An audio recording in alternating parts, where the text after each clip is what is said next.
स्वागत है आपका इंदौर के मंदिर में। यह वो यात्रा है जहां कदम मंदिर की ओर बढ़ते हैं और मन भक्ति की ओर। आज हम आपको लेकर चल रहे हैं इंदौर की उस पावन स्थली पर जहां मां अन्नपूर्णा की कृपा सदियों से निरंतर बरसती आई है। कहते हैं जब धरती पर अन्न का अभाव होता है तब मां अन्नपूर्णा स्वयं अवतरित होकर सृष्टि को पोषण देती हैं। एक समय ऐसा भी था जब पूरी पृथ्वी पर अकाल हो गया। लोगों ने भगवान विष्णु और ब्रह्मा से प्रार्थना की। विष्णु जी ने यह बात शिव जी को बताई और तभी मां पार्वती ने अन्नपूर्णा के दिव्य स्वरूप में अवतार लिया। उन्होंने स्वयं भगवान शिव को भोजन कराया और शिव जी ने वही अन्न समस्त प्राणियों में बांट दिया। तभी से मां अन्नपूर्णा अन्न की अधिष्ठात्री देवी के रूप में पूजित हैं। इंदौर का यह मंदिर इतना शांत, इतना दिव्य कि यहाँ प्रवेश करते ही मन को एक अद्भुत ऊर्जा का स्पर्श होता है। सन 1956 में स्वामी प्रभानंद गिरी जी महाराज यहाँ आए। तब ये क्षेत्र बिल्कुल सुनसान था, लेकिन जहां मां की इच्छा होती है वहीं दिव्य निर्माण होता है। 1957 में मंदिर का निर्माण आरंभ हुआ और 21 फरवरी 1959 को मां अन्नपूर्णा की प्रतिमा का विधिवत प्राण प्रतिष्ठा समारोह हुआ। मंदिर का स्थापत्य दक्षिण भारत के मीनाक्षी मंदिर से प्रेरित है। मुख्य द्वार पर 4 विशाल हाथी जो मंदिर की भव्यता को अद्भुत रूप से निखारते हैं। ऊपर की नक्काशी, रंगीन कलाकृतियां, सूक्ष्म शिल्पकला, हर दृश्य जैसे किसी कलाकार की जीवंत कृति। मंदिर परिसर में वेद मंदिर, भैरव मंदिर, काशी विश्वनाथ और कैलाशपति मंदिर हर दिशा से भक्ति का दिव्य प्रसार करते हैं। भक्तों की बढ़ती आस्था के साथ 3 फरवरी 2023 को जूना पीठाधीश्वर आचार्य महामंडलेश्वर श्री स्वामी अवधेशानंद गिरी जी के सानिध्य में नया भव्य अन्नपूर्णा मंदिर लोकार्पित हुआ। वह क्षण केवल इंदौर के लिए नहीं बल्कि हर श्रद्धालु हृदय के लिए उत्सव जैसा था।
नवनिर्मित मंदिर की लंबाई 108 फीट, चौड़ाई 54 फीट और कलश की ऊंचाई 81 फीट है। मंदिर निर्माण में मकराना संगमरमर का उपयोग किया गया है जो 51 खंभों पर टिका हुआ है और मंदिर निर्माण की खासियत यह है कि इसमें लोहे का उपयोग बिल्कुल नहीं किया गया है। मंदिर के प्रारंभ में ही सीढ़ियों के पास मां अन्नपूर्णा को भगवान शिव को भिक्षा देते हुए अत्यंत ही सुंदर प्रतिमा है। अब बात करते हैं गर्भगृह की, जिसे देखकर मन स्वतः शांत हो जाता है।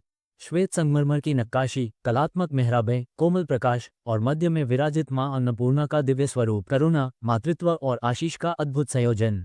एक ओर मां सरस्वती, शांत, सौम्य, ज्ञानमयी, और दूसरी ओर मां कालिका तेजस्वी, शक्तिरूपा, उग्र सौंदर्य से युक्त गर्भगृह की रोशनी देवियों के मुखमंडल को और भी दिव्य आभा प्रदान करती है। मंदिर परिसर में स्थापित काशी विश्वनाथ महादेव की 15 फीट ऊंची अद्भुत प्रतिमा दिव्यता और शांति का एक अनोखा संगम प्रतीत होती है। मंदिर के गर्भगृह में मध्य भाग में विराजमान भगवान शिव की यह विशाल मूर्ति भक्तों को प्रथम दृष्टि में ही एक अलौकिक सामीप्य का अनुभव कराती है। भगवान शिव ध्यान मुद्रा में पद्मासन पर विराजित हैं, चेहरे पर संतुलित, शांत और करुणाभरी अभिव्यक्ति जो भक्तों को अपने आप ही स्थिर कर देती है। उनके मस्तक पर सुंदर चंद्रकलाधारी जटाजूट शोभित है, गले में नागराज और रुद्राक्ष मालाएं उनकी दिव्य सत्ता का आभास कराती हैं। प्रतिमा के पीछे विस्तृत दीवार पर हिमालय का भव्य चित्रण, एक शांत झील, हरे भरे वृक्ष और ऊंचे ऊंचे पर्वत मिलकर ऐसा वातावरण बनाते हैं मानो स्वयं कैलाश पर्वत की गोद में महादेव विराजमान हों। नीचे पूजन सामग्री, कलश, पुष्प मालाएं और पूजा की सुव्यवस्थित व्यवस्था इस स्थान की पवित्रता को और अधिक जीवंत करती है। दाईं ओर स्थापित बड़ा त्रिशूल महादेव की महाशक्ति का प्रतीक है, जबकि मंदिर के आंतरिक भाग में जलाभिषेक, दीपक और भक्ति के स्वर पूरे वातावरण को दिव्य ऊर्जा से परिपूर्ण कर देते हैं। समग्र रूप से ये प्रतिमा सिर्फ एक मूर्ति नहीं, बल्कि शांति, तप, शक्ति और करुणा का दिव्य केंद्र है, जहां पहुंचकर मन अपने आप ही भक्ति में लीन हो जाता है। साथ ही परिसर में एक वेद मंदिर भी है।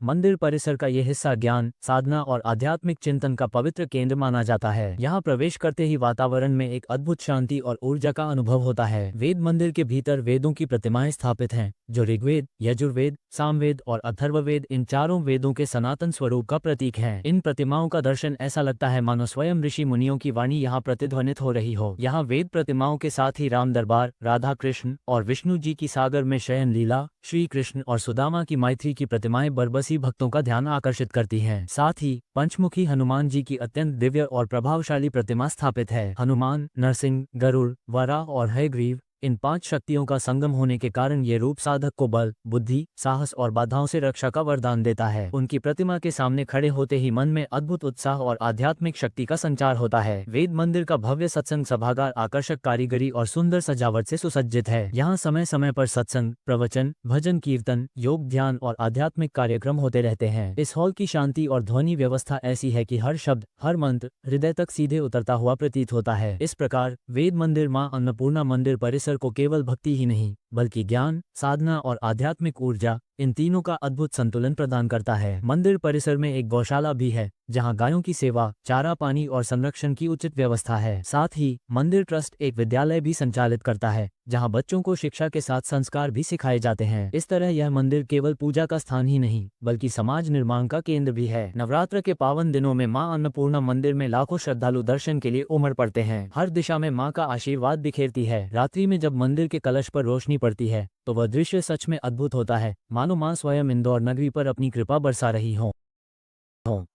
मां अन्नपूर्णा मंदिर सिर्फ एक धार्मिक स्थल नहीं, बल्कि यह भक्ति, समृद्धि और संतोष का प्रतीक है।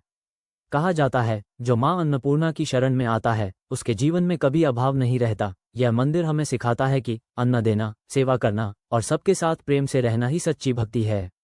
अगर आपको मां अन्नपूर्णा मंदिर की यह यात्रा पसंद आई हो, तो वीडियो को लाइक करें, शेयर करें और हमारे चैनल इंदौर के मंदिर को सब्सक्राइब करना न भूलें। हम अगली बार आपको लेकर चलेंगे इंदौर के किसी और प्रसिद्ध मंदिर की ओर।